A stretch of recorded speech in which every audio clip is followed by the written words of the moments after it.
SK Vibemaker. Now you're over here for the seminar with Femi and Tricky. Yeah. You're going to be talking to a big group of people. We want to see this on a regular basis. Is that going to be something you're going to be doing 100%. often? Yeah, I'm back outside. You know, I needed to take some time to raise my daughters, and they come first, my children. And I was missing too much time. I saw what it did to Boogie, so I was like, I got to park for a minute and be creative and just, you know, make an environment that my kids can be around me in. And then I was able to fall in love again. You know, after Aaliyah, I didn't think it was going to happen again. You know what I mean? But it did with Raquel, and we have a baby. And I'm finally able to be a father, like every day, all day, and not be a visiting father. Like wake up with my kid every day, and there's nothing better than that. So it's like, what's all this work for if I can't be around my children? Because you got to understand something about a kid, and you know, they don't know about money till you tell them about it. They don't care about how much money you going out and making. All they care about is the time you spend with them. And you can't get that time back. Babies grow so fast. You can't buy that time back. You know, I could get the money later. As long as the bills are paid, we good. But I'm not going to ever miss that time with my child, ever again. You know? And for my daughters, I would just sit around and wait till when I was allowed to see them. You feel me? And that's why I could, like, I sympathize with Kanye. I don't condone anything that he does sometimes. You know, I don't agree with everything. But I know what it is when you can't see your child, how traumatizing that is. And the things it can make you do. And, you know, especially if you have some degree of a chemical imbalance where it could take you. So that's why I just wish that when people see that he says things that may be out of the ordinary, that they did like a health check on him. You know what I mean? Will you be wearing a White Lives Matter t-shirt anytime soon? Hell fucking no. Can you understand why anybody would wear that? I mean, Kanye, obviously you've seen it, catwalk in the news. Like I said, when I see certain things, I'm going to call him and say, you okay? But I'm not going to judge him. He's my brother. So, you know, I don't agree with a lot of the things he does, but he don't agree with a lot of things I do. That's a big one, though. That's a big one still. Yeah, but like I just said, we know that he has a chemical imbalance at times. So why won't we have any compassion like, yo, let's do a health check on him instead of judging him? That's all I'm saying. So we know that he got certain kind of issues. Maybe in that moment he might not want to address it, but we know it. So what do? We don't send a doctor, we send a camera. Right? So if you know what it will do to a man not to be able to see his children, even if maybe he wasn't seeing them the way that he should have, regardless, once you think you're going to miss the moments you can't buy back, no matter how much money you have, imagine being a bit imbalanced, having a camera on you and having money to do whatever you want.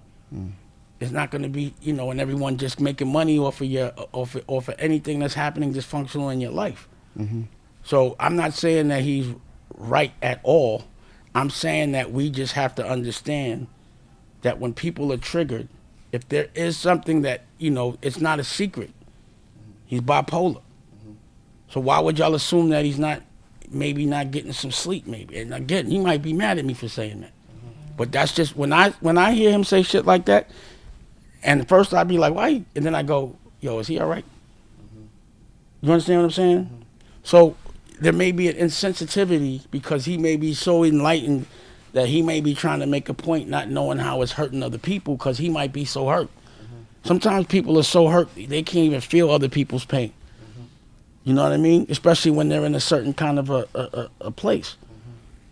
So I just don't understand how you judge a man when you know that he's going through things, or you don't know if he's going through something or not. Like, you are aware that he's going through shit, right? Of course. So then why would you judge him while he's going through shit? Does it look like he's not going through something right now? But do you think anybody around him is telling him no? Hell no. They doing whatever he say. So if he say go get a camera while he's in a certain kind of mind state, who's telling him no? I'm the only one that will. I'm the only one that has. So when I look at that, I be just worried about him. I'm not judging him. I'm like, yo, this is the worst thing, because now he's going to really bug out. You put a raccoon in the corner, they start going nuts. But everybody buys this shit, but they never check on him. It's a crazy situation. Nah, it ain't a crazy situation. That's how human beings are. It's not nice, though. But it is what it is. So that's what I'm saying. Just as nice, like whoever's saying some shit, if you're not first saying, let me check on him to make sure he's all right, There may be another. then don't say another fucking thing about it, because you don't care about him. The people that are around him. anybody. If you judge him before you care about him, then I don't want to hear you. Because we already know that there's issues that he might have. So if something triggers it, like not being able to see your child or whatever it is, for someone that has a certain kind of imbalance, this is what's going to happen. You put a camera in their face and they got $1 billion. And then y'all put them in front of a camera and it becomes clickbait for everything. So now it becomes funny to me. I be like, God damn. Instead of them, everyone says he all right, they talking about what he said. The whole world is just judging him. You understand? Like, it's like, yo, what if he had a bullet in his leg and he's bleeding? But that's what that is to me. You know what I mean? Because that's, you know why? I don't give a fuck about his money. I don't give a fuck about none of that shit. I just want him to be breathing. I want him to be happy because I care. You could tell who cares. So then, like, he like, yo, I don't care about whatever I'm saying. Now you showing me you don't care. And then that, you know, then there's an overreaction maybe to that. But you got to remember, man, the nigga's, you know, he's been triggered. Yeah. And if you don't have no compassion for that, then don't buy his shit. Willa talks. If you're gonna judge what he say, don't buy his shit. But at least care. There's a time you loved him. What you loved about him, if it's not there, then you should wonder why. It must be something. But you can't just think he wants to be miserable. Nobody wants to be miserable. So you talk about fighting for the artist. There's definitely a lot of artists that historically have been speaking about being done wrong by the label and being done wrong by the label execs. Why do you think so many artists kind of complain about these situations? Like, shed some light on that, how label heads and... When an artist first gets into the business, it's their first time, so they don't know the protocol. So they think, again, when someone's robbing you, but they like to hang out with you every day, they don't tell you they're robbing you. They make you think that's the norm. You're supposed to get 20% instead of 80. You know, that's the industry standard. And then when you get into business and you actually see the money you get, you're like, oh shit, I got robbed. And then you mad at the person that robbed you. The thing is, in the world of business, if you can take advantage of somebody, it's your duty to do it. And I'm not a part of that. So I would see an artist just like a Jay-Z or anyone else, and I'm not going to take all of the lion's share of their master. I'm going to partner with them. So they have equity and ownership in what they do. And I'm going to earn my 50% by putting up the bread and promoting it and doing what I got to do. It's an equal and fair exchange if you have a partnership. But that person keeps their publisher. It's just, you know, the physical asset. But it's always a partnership. So, again, of course, there is not an artist that gets into the business and does it without doing it independently that doesn't get robbed. Do you think it's realistic for new artists to come in the game and own their masters and their publishing and not be independent? Yeah, you just get a distribution deal. That's what I do. So I don't not work with the majors, but when I work with them in the form of I own the master and you eat the food you kill. So you could get 20% for distribution, but I own that master and I could do whatever I want with it. You might could give me an advance against that 20% just based on the fact that I've already sold these many records without you. But, you know, I'm giving you a chance to earn off me. And I'm doing you a favor. You have to have the narrative. See, you know, you ever been around someone that's not the boss, but they pretend they're the boss so much that you actually think they're the boss? That's everybody in this world. So motherfuckers be bluffing and they act like you need them when you don't. Fake it till you make it, though. I mean, you know, and we keep getting bluffed. And we get bluffed into hurting each other and protecting them. And treating them like the plug. And that's where these, you know, the enlightenment has to stop. Has to start. You understand what I'm saying? Seeing as I've got such an OG in the building, I want to break down in layman's terms what it means to own your masters and the importance of that. Break down for everybody that needs to understand that, man. Layman's terms. Your art is your child. You give birth to it, right? You're supposed to raise it, protect it. You tell and you teach your child as you want.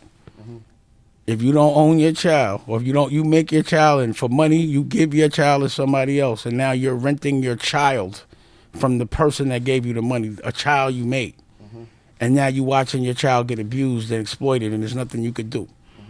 And when that child grows up, you get nothing from it. They don't even acknowledge you as a parent. The person that's been robbing gets all the credit, which is the money. That's you not owning your masters. Yeah. It's giving somebody a child. And then being mad about it, but you gave it to them. Crazy. So when you realize after, I miss my child, That money's gone. That was Can't get that back. That, you know, that was temporary relief. And now I got to actually ask for money, and I got to ask when I can see my child. I gave my freedom. I gave my asset. I gave my master away. Now you my master. When you give somebody your master, they become your master. Crazy. It's obvious. Now you've been in the studio with some of the UK OGs, Ghetts and D Double. Yeah. Break down what's going down, man. I mean, you know, those are creative generals.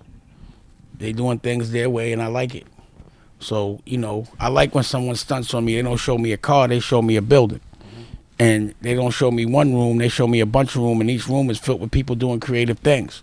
And the conversation ain't gossip, it's about how to be better, how to evolve. And then we get to share each other's like creative vision. So I get to hear his stuff, he gets to hear mine, and they're all distinctly different. And then we find a common ground. And then we link up and get money. So really what I'm about doing is, you know, I started something in America called the Commission. I tried to do it with the rappers, but it didn't work out. So now I'm doing it with certain politicians and people that are fighting for us. This ring right here is an OSG ring. It represents 100 principles that are from economically challenged environments that are fighting for us when nobody else is. And they never get the credit. So I'm making them famous. And then I have a senator, Eddie Milton, who's running for mayor in Gary, Indiana. And I got a Congressman Andre Carson, who's making crazy moves. Like when they you know, like doing questioning Trump, you know, and doing depositions and all, he the one doing that shit. When they was running in that building, he was calling me like, yo, they out there for real. You feel me? Like he's there, you know. And Dr. Chris Purnell, you know, she was the head of a hospital. She's on CNN every day for health, because we got to know our health. You ain't got no money. I mean, you know, you can have all the money in the world, but you ain't got no health. You broke. You feel me?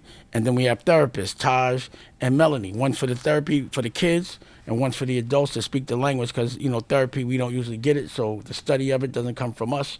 So we don't usually, when we do get it, we don't get no real help, because we getting treated with the wrong trauma. You feel me? So we have to get these therapists that speak our language, that's been through the things we've been through. That's Taj. But unrecognized trauma, just being black, you know, just being from a certain social class, regardless of what color you are. You know what I'm saying? You got to get some therapy for that. Straight. And then economic empowerment, that's me. You feel me? So I brought us all together in America so we could go stop talking about it but really do it. Go buy some buildings, put some curriculum, and make some laws, pass some laws and shit like that. Learn how to lobby. You know, teach people the things they not teaching. You feel what I'm saying? But out here, I'm like, yo, we got America, y'all got London, let's link up. You know what I'm saying? But that's what we don't never do. Love that, man. We never link. So it's time to link. It's time to chop, and then we could chew. And that's what I'm doing. I'm looking for all the people out here that represent what I represent. Like-minded people that are intelligent, intellectual, that want to evolve, that really want to fight for something they love. I'm down to fight with you, as long as it's the right fight. But if we stick together, then we could run America and we could run London, and I suspect the rest of the world. But we got to link. But we don't do that. So I'm trying to make the world commission. You feel me? So if you need something in America, I got you. You at home. And if I come to London, I'm at home. No matter what, all over the world, we should be at home because we brothers. And we got to recognize that. And we can't hurt each other. That's the thing. In the commission, you cannot hurt none of your brothers. That's no bueno. There's no sanction in that. It doesn't happen. We don't fight each other. We fight them. Let me ask you something, man. What's your take on the state of this UK rap thing? You've been coming here for many years. I know you used to have a house here as well. You used to live in Soho. Yeah. So you was definitely here for a bit. You've been amongst it. I know you was rolling with Victoria Beckham at one time as well. Yeah. So tell me about what's your take on how you've seen the UK rap game like maybe 20 years ago and how you see it now. Well, this is the fundamental difference. I wasn't really hearing UK rap in America. And now my children know a lot of these UK artists and know the records. It's up to par. It's like, you know, on the playlist, you'll get a British song, a London UK song, and you'll also get an American song. And the kids will know both. So, you know, sometimes my daughter, Ava, will be asking me, and Tallulah, about artists that I don't know of in London. And I'll be like, I didn't even know about them. And I was in the car today, and we was looking at, what was Homeboy? He was killing it. Stormzy? Yeah, he was getting busy. He could rap. He rapped for like 30 minutes. I was like, Mel oh, made shit. me do it, yeah. Yeah, he killed that shit. So I'm like, oh, they could really rap out here. And then the drill shit they doing and all the other stuff, the intellectual shit, You know, they were dope. You know what I mean? Like I was like, damn. So I believe that, you know, again, we should embrace each other in both places. Because all the videos that I saw where American artists come to London, they look fly. It just looks fly. You know what I'm saying? So I think there's a big opportunity right now for London. So you've seen the evolution, you would say? Definitely. 100%. Because y'all got, it's like different styles of rap, and then it's a little more international, and then it's like African music is big too. I like all that stuff. It's like a combination of everything, but it sounds gangster. So let me ask you this, Dame. Like, especially over that drill music, that shit sound good. In the last 10 years, we've seen Drake's reign on America. He's an artist from outside of America, not too far, in Canada. But when do we feel like we're going to see maybe a UK artist, a UK-based rapper, make a similar type of impact in America? I know Central C's doing his thing over there, but do you see a UK rapper having an impact over there, like sort of maybe a Drake anytime soon? I mean, it's possible. You know what I'm saying? Because at one point it never looked possible at all. It's completely possible right now. It don't matter where you're from. It's just how creative you are. That's all that really matters. And then how persistent, how much you fight. But you know, you can't get money in the whole world if you just stay in the UK. So for all UK artists, you got to leave the UK if you want to break someplace else. Spend some time out there. Yeah, you got to spend some time out there. You think it's as simple as that? Because people spoke about the accent before being somewhat of a barrier. All that's fly. That makes it cooler. Do you think that's changed more recently, or do you think that was always the case? Then the accent I always thought it was cooler. Yeah? Yeah, I think sometimes it's like, maybe in London, people think that, but they don't. You might be overcompensating. Like, I feel like we've heard like some people definitely based in the States, some of them bloggers and some of the like radio station presenters and stuff. Listen, not anybody creative say it. But they might have not been actually on record, but we definitely... That's not what I asked. Have you heard anybody creative say it? Depends on who you calling creative still. Then they're not creative. So now, again, have you someone that you think is truly creative, have you ever seen them knock an accent? They've said before, I feel like might be a problem. Who's I that? heard Rosenberg say it before. Again, I spoke to Rosenberg. So you consider him a creative? You're wrong there. You don't consider him a creative? No. He's not an artist. He's a businessman. But he's a gatekeeper in regards to the radio station. Nah, that's what you think. And fuck a radio station. Nobody cares about radio right now. Not to disrespect radio, but it's streaming right now. You know what I'm saying? So, again, you calling a white man a gatekeeper for our music, that ain't gonna never happen for me. You giving him too much respect. Damn. He ain't no gatekeeper over here. Rosenberg means nothing to me as it relates to gatekeeping. None of them do. They can't hold no gate of mine. Forget that. Damn. They can't. You know what I'm saying? Like you giving them way too much props. Tell me some of the gatekeepers there, man. There ain't no gatekeepers. You don't think there's no gatekeepers? Y'all, that's what I'm saying. Y'all make them gatekeepers. You putting gates around yourself. You understand what I'm saying? So they tricked you into believing they stronger than they are. Whether you telling me somebody that's not a gatekeeper, nobody, I promise you that. He is not a gatekeeper. Whether I think he's a gatekeeper or not, he's perceived as a gatekeeper. Nah, he's not perceived as a gate. You perceive him as one. I do not. So you're not gonna trick me into thinking he's a gatekeeper. He's not. I'm not tricked. You are if you think he is. He's not. And you said that, and I'm laughing at you for that. Don't ever say he's a don't Peter. Don't ever make nobody think you a gatekeeper of hip hop. I don't even think you would even disrespect hip hop and even let yourself think that. Straight up. Period. Well, you heard it here, man. So again, no disrespect to radio and people on it, but the gatekeepers that are people that are pretending they're gatekeepers, fuck them. Whoever's pretending that's what they do. I just told you that. They act, how you gonna be controlling? How can somebody that's not from our culture be a gatekeeper for our culture? What does that even sound like? That sounds like we soft. Just for the record, I'm never letting them be I'm never gonna give them that much props. Nobody's what qualifies as being from the culture, in your opinion, Dame? Pardon? What qualifies as being from the culture? Being an artist, being of the culture, actually living it. But I'm saying he's from the culture for sure. I'm not saying he's not, but he's not a gatekeeper. Like, he don't make no decisions like that. Straight. And for him, he couldn't be the person to say, like, it's messed up that a guy like that would make y'all think that us as creatives in this country in America don't respect your accent, and we really think it's fly. Well, how could that be? And J. Cole is changing his act. He's actually rapping in British right now. How could you say that? On the London song. Right, so why you not saying that? You feel me? You looking at the negative because that's what's controlling you. Don't let nobody make you think that they controlling us. I just want to say for the record, I'm not controlled. Yeah. But don't think that he's a gatekeeper. Straight up. No one that's not from our culture could be the gatekeeper. If you acknowledge him as that, then they are. But they just tricked you. And that's what I'm saying. They not. Who gonna stop us from making music and performing? Who could stop it? Right? And it's not about radio, it's about your show. So you're tricked into believing that you can't make it without radio, but think about having radio but you have a sucky show. Where you make your money at? The show.